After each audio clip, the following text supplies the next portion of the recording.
జై శ్రీమన్నారాయణ. నేను మీ icon astrologer Gattupalli Suresh Babu. ఇప్పుడు జీవన శైలిలో మనం ఒకసారి గమనించినట్టయితే కనుక ఒక చిన్న విషయం ఏమిటంటే కనుక ఈరోజు మనం చూస్తూ ఉన్నాం, ఎంతోమంది చాలా వయసు వచ్చినప్పటికీ కూడా పెళ్ళిళ్ళు అవ్వకుండా చాలామంది ఉన్నారు. పోనీ అది ఒక పక్కన పెట్టేస్తే, పెళ్ళిళ్ళు చేసుకోకపోవడానికి గల కారణాలు పేరెంట్స్కి అతి ఆశ కావచ్చు, చేసుకునేటువంటి వారికి కూడా అతి ఆశ కావచ్చు. మరొకటి, పెళ్ళి అయిన తర్వాత వారి యొక్క ఆధీనంలో ఉండాలి, వారి యొక్క వాల్యూస్లో ఉండాలి అనే ఒక సంబంధంలో కావచ్చు. లేదు అంటే కనుక వీళ్ళకి ఫ్రీడమ్ ఉండదేమో అనుకునే విధంగా. అన్నిటికన్నా ముఖ్యమైనటువంటి విషయం ఏంటంటే కనుక పెళ్లి కాకముందే ఒక రకమైనటువంటి బంధంలో ఉండిపోవటం, ఆ బంధనానికి విడిపోలేనటువంటి తత్వం, ఇవన్నీ కూడా మనకి గమనిస్తూ ఉన్నాం. కానీ వీటన్నిటితో పాటు మరొక విషయం ఏంటంటే కనుక అటో ఇటో చేసి పెళ్లి చేసుకుంటారు, పెళ్ళి అవుతుంది. ఈ పెళ్లి చేసుకోవడానికి కారణాలు పెద్దవారి యొక్క బలవంతం, లేదా పిల్లలు ఇష్టపడి లవ్ మ్యారేజెస్, లేకపోతే ఒక అభిప్రాయాలు ఇంకోరికి నచ్చి చేసుకునేటువంటి విధానం, ఇవి పెళ్లి చేసుకోవడం. ఇకపోతే పెళ్ళి అవుతుంది, అటు ఇటుగానో విడిపోతారు. బంధాలు ఎన్నో ఉన్నా విడిపోతూ ఉంటారు. లవ్ చేసుకుంటారు ఎన్నో సంవత్సరాలుగా, పెళ్లి చేసుకుంటారు, విడిపోతారు. లవ్ చేసుకుంటారు, పెళ్లి చేసుకోకపోయినా విడిపోతూ ఉంటారు. ఇలాగా చాలామంది ఒక్కొక్కరు వాడికి బానిసైపోతూ ఉంటారు. ఈ విడిపోయినటువంటి తత్వంలో చాలా రకాల కారణాలు ఉంటాయి. కులము, మతము, ఆస్తులు, అంతస్తులు, మనస్సు, వేరేక పరిచయాలు, అభిప్రాయాల భేదాలు, ఆదాయం, డబ్బులు, పేరెంట్స్ విషయాలు, వాల్యూస్, ఇవన్నీ కూడా మనం చాలా రకాలుగా తీసుకోవచ్చు. దీంట్లో ముఖ్యంగా అటు ఇటు చేసి పెళ్లికి ముందున్నటువంటి బంధాలన్నీ కూడా విడదీసుకోను కొంతమంది పెళ్లి వరకే వస్తారు. ఎందుకు ఇలా చెప్తున్నాను అనుకుంటారా? ముందు ముఖ్యంగా మనకు తెలియాలి కదా, అసలు ఏం నడుస్తుంది సమాజంలో, మనం ఎక్కడున్నాం, అసలు మనం ఎక్కడున్నాం, ఏం చేస్తున్నాం, వాల్యూస్ ఏంటి, సనాతన ధర్మం ఏంటి, అసలు ఈరోజు నడుస్తున్నటువంటి బంధాలేంటి, బంధవ్యాలేంటి, వాల్యూస్ ఏంటి, అసలు మనం ఎక్కడున్నాము అనేది ఒకసారి మనం చూడాలి. భారతదేశానికి ఒక చరిత్ర ఉంది. ఆ చరిత్రలో కుటుంబ వ్యవహారాలకి, ఆచారాలకి, ఒక రకమైనటువంటి వ్యవస్థకి వాల్యూస్ ఉన్నాయి. అటు 7 తరాలు, ఇటు 3 తరాలు అంటారు. అవన్నీ కూడా ఎక్కడికి వెళ్తున్నాం మనం? అవన్నీ ఏమవుతుంది? ఒకప్పుడు మనకి పెళ్ళిళ్ళు స్వర్గలోకంలో నిర్ణయిస్తారు అంటారు. మరి అలాంటి పెళ్ళిళ్ళు మరి ఈరోజు ఏమవుతున్నాయి? పెళ్ళికి ఎంత విలువ ఉంటుంది? సరిపోని పెళ్ళి అటు ఇటు కలిసి ఈరోజు ఉన్నటువంటి జనావళి శ్రమస్సుకి ఒక 30% పెళ్లి చేసుకుంటూ ఉన్నారు నెమ్మదిగా. ఈ పెళ్లి చేసుకున్న వారు ఎంతవరకు నిలబడుతున్నాయి సంబంధాలు? పెళ్ళి అయ్యి పిల్లలు పుట్టిన తర్వాత విడిపోయారు కొంతమంది, పెళ్ళి అయ్యి కూడా ఎమ్మటే విడిపోయారు కొంతమంది. వెలిగేషన్స్, పొరుగు, ప్రఖ్యాత, హోదా, డబ్బు అన్నీ పోవటం, ఎన్నో రకాల సమస్యలు ఈరోజు మనం ఎదుర్కొంటున్నాము. ఒక బంధం అనేది ఏర్పడిన తర్వాత దేవుడు నిర్ణయించినటువంటి బంధానికి భార్యాభర్తల బంధం, అలాంటి భార్యాభర్తల బంధాన్ని ఈరోజు మనము హేళన చేయటం, ఈరోజు మనము ఆ భార్యాభర్తల బంధాన్ని ఎక్కడికో తీసుకెళ్ళటం లాంటివి జరుగుతూ ఉన్నాయి. అలాంటి భార్యాభర్తల బంధం విలువ లేకుండా, మరీ గుప్తంగా లేకుండా, విచ్చలవిడితనంతో వ్యవహార పూరితమైనటువంటి విషయాలతోని వెలుగు తీస్తూ విడాకులు తీసుకోవడం, విడిపోవడం ఈ రోజుల్లో చాలా పెద్ద ప్రాషన్ అయిపోయింది. భర్త ఏదైనా ఒక మాట అంటే ముందు భార్య తరపునటువంటి పేరెంట్స్ ఒప్పుకోవట్లేదు. మా అమ్మాయికి ఏం తక్కువ, నీకుతో పాటు సంపాదిస్తుంది, ఆమెను ఎందుకు అనాలి, ఆవిడకో ఫ్రీడమ్ కావాలి. భార్య ఏమనంటే భర్త తరపునటువంటి తల్లిదండ్రులు ఒప్పుకోవట్లేదు. నా కొడుకు ఏం తక్కువ అండి, అమ్మాయితో పాటు సంపాదిస్తున్నాడు, పిల్లల్ని చూసుకునే అవసరం లేదు, మళ్ళీ కోటేశ్వరి ఇచ్చే సంబంధం వస్తుంది. ఇలాంటి వ్యవహారాలతో తల్లిదండ్రులు కూడా ఆలోచించకుండా వారికి చెప్పకుండా ఉన్నటువంటి పరిస్థితి ఏర్పడుతూ ఉన్నాయి. ఇలాంటి విలువ లేనటువంటి సంబంధాల మధ్యన మరి ఈరోజు ఉన్నటువంటి జీవనశైలి ఎలా ఉంది అంటే కనుక, అసలు భార్యాభర్తల బంధం ఎందుకు విడిపోతున్నారు? ఈ రోజుల్లో ప్రత్యేకంగా ఎందుకు విడిపోవాల్సి వస్తుంది? అసలు కారణాలు ఏంటి? అసలు ప్రభుత్వాలు ఏం చేస్తున్నాయి? మన రాజ్యాంగం ఏం చెప్తుంది? అసలు ఈ జీవోలన్నీ ఏంటి? ఎందుకు తీసుకొస్తున్నారు? ఎవరి కోసం ఈ ఫ్రీడమ్స్? ఒకప్పుడు భార్యాభర్తల బంధం బాగలేదా అండి? మన వ్యవహార పూరికలు బాలేవా అండి? వారి జీవితకాలం బతకలేదా అండి? మరి ఈ రోజులు ఎందుకు ఎందుకు ఇలా జరుగుతుంది? అసలు ఏం జరుగుతుంది? ఎందుకు విడిపోతారు? జాతకంలో ఏమైనా తప్పులుంటే విడిపోతుంటారా? అలానే వీరి యొక్క నక్షత్ర ప్రకారంగా కంఫర్టబిలిటీ లేకపోతే విడిపోతూ ఉంటారా? వీరికి కంఫర్టబిలిటీ సెట్ అవ్వకపోతే విడిపోతారా? లేదా వేరే సంబంధాలు ఏమైనా ఉంటే విడిపోతారా? అసలు ఏ గ్రహము ఏ స్థానంలో ఉంటే ఇలాంటివి జరుగుతూ ఉంటాయి? ఒక్కసారి మనం ఆస్ట్రాలజీ పరంగా కొంత గుప్తంగా విషయాన్ని తెలుసుకునే ప్రయత్నం అయితే మనం చేద్దాము. దాంట్లో ముఖ్యంగా ఈ యొక్క ద్వాదశ రాసుల వారు పెళ్లి చేసుకున్న తర్వాత ఎందుకు విడిపోతారు? అసలు విడిపోయేటువంటి సందర్భం ఏమొస్తుంది? ఏ గ్రహం ఏ స్థానంలో ఉంటేనో, ఏ దశంత దశలు నడిస్తేనో, కంఫర్టబిలిటీ లేకపోతేనో, లవ్ మ్యారేజ్ వలన, పెద్దల విషయాల వలన అసలు ఎందుకు విడిపోయేటువంటి తత్వం ఎందుకు వస్తుందనే దాని గురించి ఒక్కొక్కసారి రాశి ప్రకారంగా మనం గమనించినట్టయితే కనుక మనకి మరి ద్వాదశ రాశుల్లో ఒకటి మిథున రాశి. ఈ మిథున రాశి వారికి వీరు చలాకి తత్వం, సెన్సిటివ్, ఆలోచించే గుణం, ఎదుటి వాళ్ళని అర్థం చేసుకునే గుణము, ఎవరితో ఎలా మాట్లాడాలో ఇలాంటివన్నీ ఉంటాయి. ఇది వారి పర్సనల్ లైఫ్. మరి అలాంటి వాళ్ళు ఎదుటి వాళ్ళని అట్రాక్ట్ చేస్తూ ఉంటారు. సెన్సిటివ్ తత్వం వారిని ఏమైనా అన్నారంటే ఓర్చుకోలేరు. చాలా ప్రాణం కన్నా ఎక్కువగా ప్రేమిస్తూ ఉంటారు. వారి గుణగణాల నుండి అలవాటై నేర్చుకుంటే కనుక వాళ్ళకి అలవాటైతే మాత్రం ప్రాణం పోయినా వదలరు. అలాంటి వాళ్ళకు కూడా విడాకులు అవటం, లవ్ అఫైర్స్, వేరే అక్రమ సంబంధాలు అంటే ఖచ్చితంగా చెప్పవచ్చండి. మిథున రాశి వారికి సంబంధం లేకుండా జరుగుతాయి కొన్ని విషయాల్లోనూ. అవి దేవుని యొక్క ఆధీనం అంటారు. అలానే చంద్రదశ, గురుదశ, శుక్రదశ నడిచేటప్పుడు, అంతర్దశలు నడిచేటప్పుడు 2, 9, 6 స్థానాల్లో కుజుడు, రవి ఉన్నప్పుడు, లేదా శుక్రుడు కూడా 2, 9 స్థానాల్లో రవితో పాటు కలిసి ఉన్నప్పుడు గోచర ప్రకారంగా ఇలాంటి విడాకులు అనేది జరుగుతూ ఉంటాయి. కుజుడు 4, 6 స్థానాల్లో ఉన్నా కూడా ఎక్కువగా విడిపోవడం లాంటివి జరుగుతాయి. మొదటి సంబంధం కాకుండా రెండో సంబంధం, లేదా పెళ్లికి ముందే ఫేర్స్ ఇలాంటివి జరుగుతూ ఉంటాయి ఒక్కొక్కళ్ళ దాంట్లో, స్త్రీ పురుషులు ఇరువురికి కూడా. అలానే శుక్రుడు నీచలో ఉన్నప్పుడు గోచార ప్రకారంగా ఇలాంటివి జరుగుతూ ఉంటాయి. అలాగా జరిగినప్పుడు పరిహారాలు ఉంటాయి. ఆ పరిహారాలు చేసుకుంటే పెళ్లికి ముందు చేసుకుంటే సరిపోతుంది. అరటి చెట్టుకి పెళ్లి చేయటం, రావి చెట్టు దగ్గర దీపాలు చేయటం, ఇలా చాలా రకాల పరిహారాలు ఉంటాయి. అక్కడ ప్రాంతాచారాన్ని బట్టి పరిహారాలు ఉంటాయి. దాంతోపాటు ముఖ్యంగా భార్యాభర్తలు విడిపోవడానికి వీరు చూడటానికి చాలా అందంగాను, చాకచక్యంగాను ఉంటారు. కాబట్టి మిథున రాశి వారు వీరికి ఎవరో తెలియకుండా కన్నేస్తారు వీరి మీద కన్నేసి లాగేసి వారి వైపు రప్పించుకుంటారు. అప్పుడు ఇక్కడ ఉన్నటువంటి భార్యాభర్తలు విడిపోయేదానికి ఎక్కువ అవకాశాలు కనబడుతూ ఉన్నాయి. దీంతోపాటు ఇబ్బంది పడేటువంటి మిథున రాశి వారికి మరొకటి ఏంటంటే, ఇది ఇలా ఉంటే కొంతమంది భర్త అఫైర్ పెట్టుకోవడం, భార్య అఫైర్ పెట్టుకోవడం లాంటి వాటితో విడిపోయేలు ఉండరు. వీరి జీవితంలో బాంధవ్యాలు ఎన్నో ఉంటాయి. వీరు బాధ్యత తీసుకుంటే ఎక్కడి దాకానే వెళ్తారు. కాబట్టి ఇన్ని రకాల సమస్యల నుంచి బయటపడటానికి, దాంతోపాటు మన మీద హిప్నటిజం, బ్లాక్ మ్యాజిక్ జరగవచ్చు. ఇలాంటి కారణాలు ఎన్నో ఉంటాయి భార్యాభర్తలు విడిపోవడానికి. ఆ విడిపోయేదానికి కొన్ని రకాల పరిష్కార మార్గాలు ఏంటంటే, విడిపోయినటువంటి భర్త తిరిగి రావాలి అంటే, అలాగా భార్యాభర్తలు విడిపోయేదానికి ఎన్నో కారణాలు ఉంటాయి. కొంతమేర కలవాలి, నా భర్తే నాకు కావాలి, నా భార్య నాకు కావాలి, అఫైర్స్ పెట్టుకుని వెళ్ళిపోయినారు, వాళ్ళ మీద ఎవరో హిప్నటిజం, బ్లాక్ మ్యాజిక్ చేసేసారు, వశీకరణ జరిగిపోయింది, ఇది తెలియకుండా చాలా జరుగుతున్నాయి. ఈ మధ్యన సంఘ విద్రోహ శక్తులు ఏర్పడి భార్యాభర్తలు విడదీయడానికి ఎన్నో రకాల మార్గాలు ఉన్నాయి ఈ రోజున. అలాంటి రోజులు కూడా బంధానికి విలువ ఇచ్చి నాకు భార్య కావాలి, నా భర్త నాకు కావాలనుకున్న వారు ఎవరైనా ఉన్నారు అంటే కనుక వారికి కొన్ని రకాల వస్తువులు మన దగ్గర మంత్రోచ్చారణ చేసి ఉంటాయి.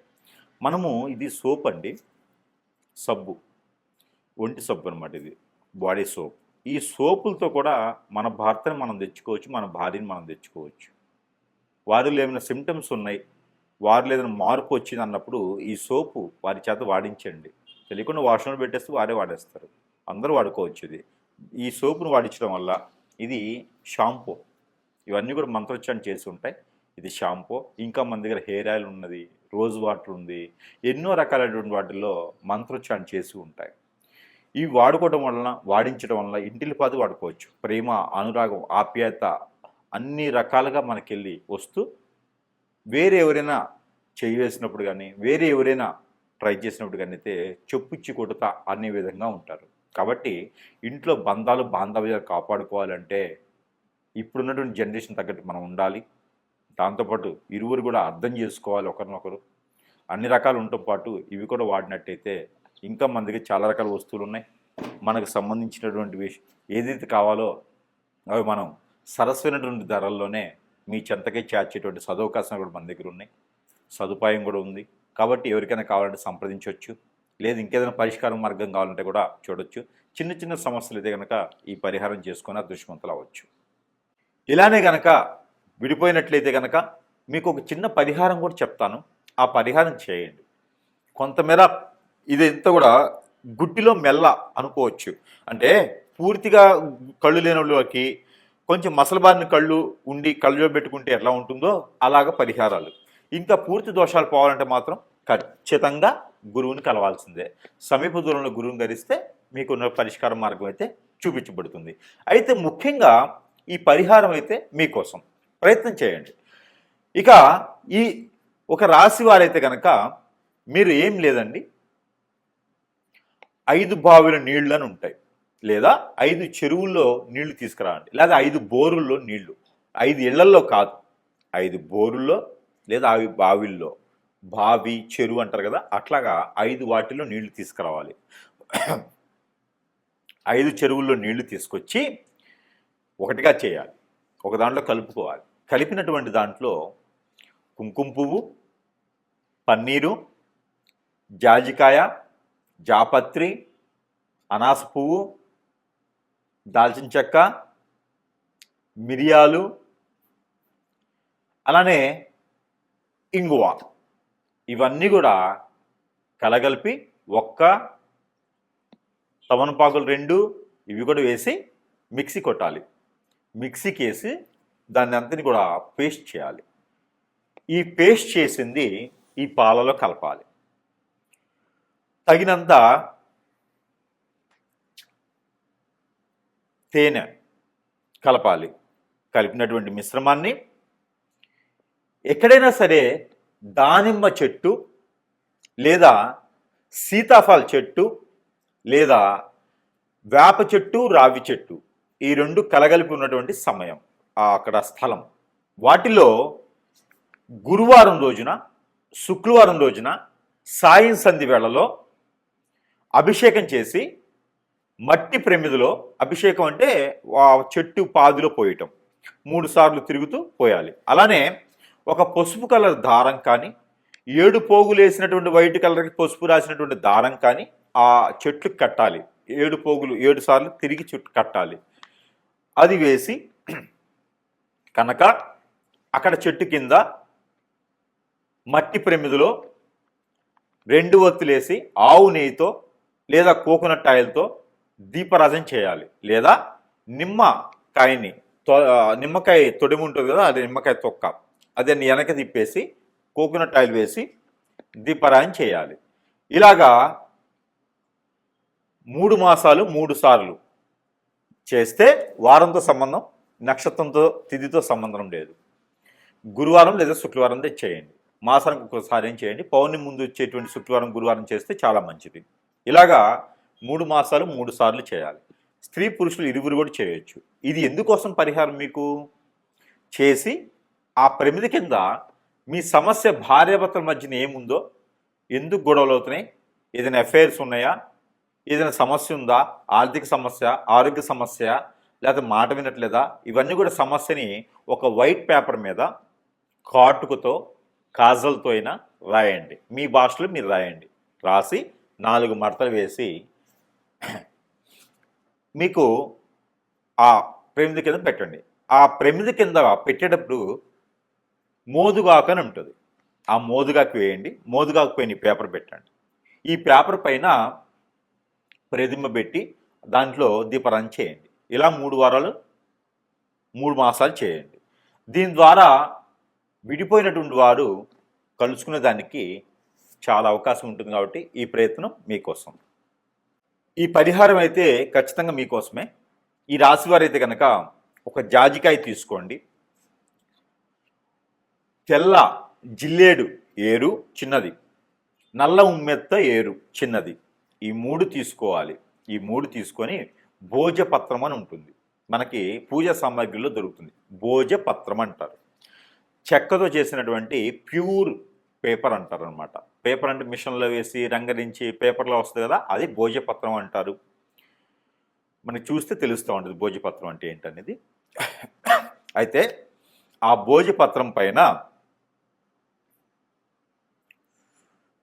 మీ పేరు, ఎవరైతే విడిపోయారో వారి పేరు రాయండి.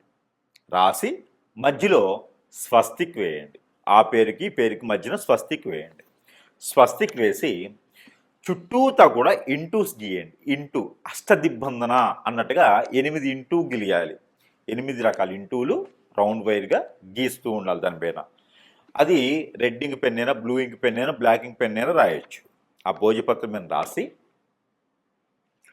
జాజికాయ, పసుపు కొమ్ములు 2 పోకలు ఒక్కలు, జాజికాయ ఒకటి, దానితో పాటు మీరు ఒక ఎల్లో కలర్ వస్త్రం తీసుకొని దాంట్లో ఒక 3 దోసెట్లు బియ్యం, ఇలా 3 గుప్పెట్లు బియ్యం, దాంట్లో పసుపు, కుంకుమ, గంధం, ముగ్గు, ₹1 కాయిన్, దాంతోపాటు నేను చెప్పినటువంటి పసుపు కొమ్ములు, జాజికాయ, ఒక్కలు ఇవన్నీ కూడా వేసి ముడుపు కట్టేయండి. ఎర్రదారంతో ముడుపు కట్టండి. ముడుపు కట్టి మీ దేవుని మందిరంలో పెట్టండి. రాసిన రోజున ఇది గురువారం, శుక్రవారం రాయాలి. భార్యాభర్తలు కలవటానికి, ఇది విడిపోయి ఉంటే కలవటానికి. గురువారం, శుక్రవారం రోజున ఈ పరిహారం చేసుకోండి. పూజ మందిరంలో పెట్టి చక్కెర పొంగల్ చేయండి 3 రోజులు. చక్కెర పొంగల్ చేసి నైవేద్యం పెట్టండి. నైవేద్యం పెట్టేసి ఆ ముడుపుని 3 రోజుల తర్వాత తీసుకొని వెళ్ళి ఎక్కడైనా పారేడు నీటిలో వేయండి. వేస్తే అంతటితో మీకు విడిపోయినటువంటి భర్త కావచ్చు, భార్య కావచ్చు, ఎలాంటి పరిస్థితులు విడిపోయినా మళ్ళీ తిరిగి వచ్చేదానికైతే ఖచ్చితంగా అవకాశం దొరుకుతుంది మీకు. ఈ ప్రయత్నం చేసి చూడండి. జై శ్రీమన్నారాయణ. ఈ పరిహారం అయితే మీకోసం. ఈ రాశి వారు కనుక ఈ పరిహారం చేసుకున్నట్టయితే కనుక ఖచ్చితంగా విడిపోయినటువంటి భార్యాభర్తలు ఒకటేలా ఉంటుంది, పెళ్లి కానివరకైతే పెళ్లి అయ్యేలా కూడా ఉంటుంది. అలానే ఈ పరిహారం చేసుకోండి, అదృష్టవంతులు అయ్యేదానికి ఆస్కారం ఉంటుంది. మీకున్నటువంటి కుజదోషం, కాలసర్పదోషం, నాగదోషం అన్నీ కూడా కొంచెం మేర ఉపశమనం దొరికేదానికి అవకాశం కనిపిస్తుంది. కాబట్టి ఈ ప్రయత్నం చేయండి. మీకు వైట్ కలర్ దారం తీసుకోండి. తీసుకొని మీరు ఎంతైతే హైట్ ఉంటారో అంత హైట్, బొటనవేల దగ్గర నుంచి తలవరికి, బొటనవేల దగ్గర నుంచి తలవరికి, బొటనవేల దగ్గర నుంచి తలవరికి, బొటనవేల దగ్గర నుంచి తలవరికి మీరు 7 టైమ్స్ లేదా 11 టైమ్స్ పోగులు వేయండి. పోగులు వేయండి, జంజం పోగులు వేస్తాం కదా అట్లాగా. ఈ పోగులు వేసినటువంటి దారాన్ని తీసుకొని దానికి పసుపు రాయండి. అన్నీ కలిపేసి ఈ 11 దానికి పసుపు రాయండి. ఈ పసుపు రాసినటువంటి దారానికి 2 పేటలు వేయండి. ఇట్లా చేస్తే 2 పేటలు అవుతాయి. ఈ 2 పేటలు వేయండి. 2 పేటలు వేసినటువంటి దారానికి రాగిలో కానీ, పంచలోకాలు కానీ, సిల్వర్లో కానీ 2 పాములు, జంట పాములు ఉంటాయి కదా ఇలాగా పరిగిప్పి, ఈ జంట పాములు ఉన్నటువంటి ప్రతిమ అంటే రూపు ఒకటి తీసుకోండి. ఈ రూపు తీసుకొని ఈ కొలిసినటువంటి దారాన్ని దానికి కట్టేసేయండి. దానికి అడ్డంగా కట్టేసేయాలి. బంధన అన్నట్టుగా, బంధన అంటే ఇలా కట్టాం, అడ్డంగా కడతాం బంధన అంటే. ఈ బంధన అనేది దానికి కట్టేసేయండి. ఈ కట్టినటువంటి దాన్ని మీ తల దగ్గర పెట్టుకొని ఒక 3 రోజులు నిద్ర చేయండి. అలాంటి సమయంలో కలవద్దు, అలాంటి సమయంలో విడిగా పడుకోవాలి. నేల పడక చేయాలి. చాప మీద పడుకుంటే మంచిది, మంచం మీద పడుకోవద్దు. ఈ 3 రోజులు కూడా మీ పక్కలో పెట్టుకొని పడుకోండి. తెల్లవారు లేచిన తర్వాత తల దగ్గర నుంచి కాలు వరకు, తల దగ్గర నుంచి కాలు వరకు 7 టైమ్స్ తీసుకోండి. 3 రోజుల తర్వాత ఇది ఆదివారం రోజు, మంగళవారం రోజు మొదలుపెట్టండి. ఈ 3 రోజులు సాయం సంధ్య వేళ మొదలుపెట్టండి. ఈ 3 రోజులు నాన్ వెజ్ భుజించకండి. వెజ్లో కూడా ఆలు, గోంగూర, వంకాయ, పొట్లకాయ తినకండి. ఆలు, గోంగూర, వంకాయ, పొట్లకాయ ఇవి తినకండి. నాన్ వెజ్లో ఫిష్ కానీ, మటన్, చికెన్ ఏం తినొద్దు. మామూలు శాకాహారిగా ఉండండి. పాలు కూడా తాకండి. ఎగ్స్ కూడా తినకండి. ఈ 3 రోజులు దీప నైవేద్యాలు పెట్టండి స్వామివారి దగ్గర. ఏ ఆలయానికి వెళ్ళే అవసరం లేదు, మామూలుగా అయితే వెళ్ళండి. ఇక ఈ ప్రతిమ తీసుకెళ్ళి ఎక్కడైనా మీకు పారెడు నీరు ఉంటే అక్కడ ఒక కొబ్బరికాయ తీసుకొని వెళ్ళండి. ఆ కొబ్బరికాయ కొట్టేసి అక్కడే మీకు చెరువు దగ్గరగా కొబ్బరికాయ కొట్టేసి ఆ నీళ్లు తీసేసి ఆ రెండు చిప్పల మధ్యలో ఈ పడగ ఏదైతే ఉందో రాగిది కానీ పంచలోకాలు కానీ సిల్వర్ కానీ తీసుకున్నటువంటి పడగ కట్టినటువంటి బంధనం కట్టేసి మీ దగ్గర పెట్టుకుని పడుకుంటారు కదా, ఆ పడగ తీసుకొని కట్టేసేయండి. కట్టేస్తారు కదా, ఆ కొబ్బరి చిప్ప లోపల పెట్టేసేయండి. పెట్టేసి దానికి నల్లని దారం లేదా ఎర్రని దారం కట్టేసి దాన్ని మళ్ళీ ఫిల్ చేసేసేయండి. రెండు అతికిచ్చేసి దాని లోపల ఈ నాగపడిగిలిది పెట్టేసి కట్టేసేయండి. ఆ కట్టినటువంటి కొబ్బరికాయ పారెడు నీటిలో కానీ నిలువున్నట్టు కుంటలు వాటి ఉంటాయి కదా, వాటిలో కానీ వేసేసేయండి. వేయటం ద్వారా మీకున్నటువంటి దిష్టి దోషాలే కాదు, కాలసర్పదోషం నాగదోషమే కాదు, భార్యాభర్తలు విడిపోవడానికి ఎలాంటి సకల దోషాలు ఉన్నా కూడా ఇలా చిటికలో పరశాపంచలు అవుతాయి. ఈ ప్రయత్నం చేస్తే మీ భర్త మీ దగ్గరికి వస్తారు, మీ భార్య మీ దగ్గరికి వస్తుంది. ఈ రెమెడీకి మాత్రం గురువుగారికి ఎంత ఇచ్చినా తక్కువే. కాబట్టి ఈ పరిహారం చేసుకొని మళ్ళీ విడిపోయినటువంటి భార్యాభర్తలు కలుసుకోవాలనిగా మనస్ఫూర్తిగా కోరుకుంటూ ఉన్నాను. చిన్న జీవితం బొగ్గుపాలు చేసుకోకండి. భార్యాభర్తలు ఎల్లకాలం కలుసుకునేలాగా ప్రయత్నం చేయండి. ఈ పరిహారం చేసుకొని అదృష్టవంతులు అవ్వండి. జై శ్రీమన్నారాయణ. ఈ పరిహారం ఈ రాశివారు చేసుకున్నట్టయితే కనుక ఖచ్చితంగా మీకు విడిపోయినటువంటి భార్య మళ్ళీ రావాలని మనస్ఫూర్తిగా ఉందా, ఈ పరిహారం చేయండి. విడిపోయినటువంటి భర్త అతనే కావాలని మీకు అనిపిస్తే కనుక ఖచ్చితంగా ఈ పరిహారం చేయండి, వచ్చేస్తాడు. ఏమిటంటే ఒక రాగి పాత్ర తీసుకోండి, చెమ్ము గ్లాసు పాత్ర ఏదైనా తీసుకోండి. తీసుకొని దానిపైన మూత ఉంటుంది కదా, ఆ మూత కింద పెట్టండి. సింహద్వారానికి లోపల నుంచి బయటికి వస్తూ ఉంటే రైట్ సైడ్లో ఉండాలి, బయట నుంచి లోపలికి వెళ్తుంటే లెఫ్ట్ సైడ్లో ఉండాలి. గడప పక్కన ముందు అంటే లోపల మనం బయటికి వెళ్ళే దారిలో గడప పక్కన లోపల నుంచి బయటకు వస్తుంటే రైట్ సైడ్. కింద ప్లేట్ పెట్టి దానిపైన భోజపత్రం లేదా మోదుగాకు అంటారు కదా, మోదుగాకు వేయండి. మోదుగాకు పైన మూత పెట్టేసేయండి, చిన్న ఇట్లా ఇట్లా పెట్టేసేయండి మూత ఎలికల. దాంట్లో పాత్ర గ్లాసు చెమ్ము ఏదో ఒకటి పెట్టేసి దాని లోపల నీళ్లు వేయండి. నీళ్లు వేసి దాంట్లో మందార పువ్వు ఒకటి, రోజ్ పువ్వు ఒకటి వేయండి. ప్రతిరోజు నీళ్లు మార్చండి, పువ్వులు మార్చండి. దాంట్లో ఒక జాజికాయ వేయండి. మిరియాలు ఒక 4 వేయండి. తెల్ల ఆవాలు ఒక 4 వేయండి. మెంతులు ఒక 4 వేయండి. ఇవి వేసిన నీళ్ళు అక్కడ పెట్టేయండి. ప్రతిరోజు కూడా ఉదయించే సూర్యునికి నీళ్లు ఆజ్ఞనివ్వండి. ఇది వేరు ఇది వేరు, రెండు చేయండి. ఈ రెండు చేస్తూ నాగపడిగలు కానీ, మానసదేవి అమ్మవారు కానీ, సుబ్రహ్మణ్యేశ్వర స్వామివారు కానీ, పుట్ట దగ్గర కానీ, కుమారస్వామి, అయ్యప్పవారి స్వామి, ఇక్కడ ఈ ఆలయాల్లో మాత్రమే మీరు చలివిడి అంటే అందరికీ తెలుసా, తెలియకపోతే బియ్యం పిండి, బెల్లం కలిపినటువంటి బియ్యం పిండిలో సజ్జలు ముందు రోజు నానబెట్టి, ఒక 2 గుప్పెళ్ళు సజ్జలు నానబెట్టి అవి ఒక వస్త్రంలో కాటన్ వస్త్రంలో కడితే చిన్న చిన్న మొలకలు వస్తాయి. తెల్లవారిన తర్వాత ఓ 4 గంటలు నానిన తర్వాత కడితే మొలకలు వస్తాయి. ఆ మొలకలు వచ్చినటువంటి సజ్జల్ని ఈ చలివిడిలో కలపండి. బియ్యం పిండి బెల్లం కలిపినటువంటి పిండిలో కలిపేసి అక్కడ స్వామివారికి నైవేద్యం పెట్టండి. ఏ సమస్య అయితే భార్యాభర్తల మధ్య ఉందో ఆ సమస్య విడిపోవాలని. ఇవన్నీ కూడా మీరు ఒక 21 రోజు చేయండి. ఖచ్చితంగా విడిపోయినటువంటి భార్యాభర్తలు ఖచ్చితంగా కలుసుకుంటారు. ఇలా చిటికలో అయిపోతుంది. కోర్టు వరకు వెళ్ళినటువంటి సమస్యలు కూడా పటాపంచలైపోతాయి. ఈ ప్రయత్నం చేసి చూడండి. జై శ్రీమన్నారాయణ.